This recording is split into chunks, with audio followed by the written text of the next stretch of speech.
Hello, in this video I want to show you how to fix the problem when you can't download any games from Google Play Store as they are stuck on a pending in TCL 406.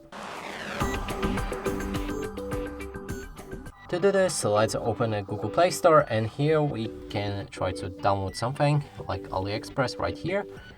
When we hit the install button, it changes into the pending, and as you can see, it's stuck like this.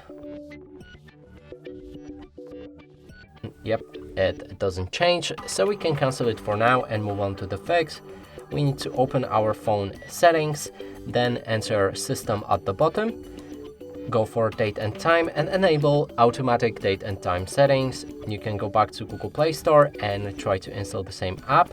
Now it should work fine. And that's it for this video. Hope you like it. Please consider subscribing to our channel, leave a like and a comment below.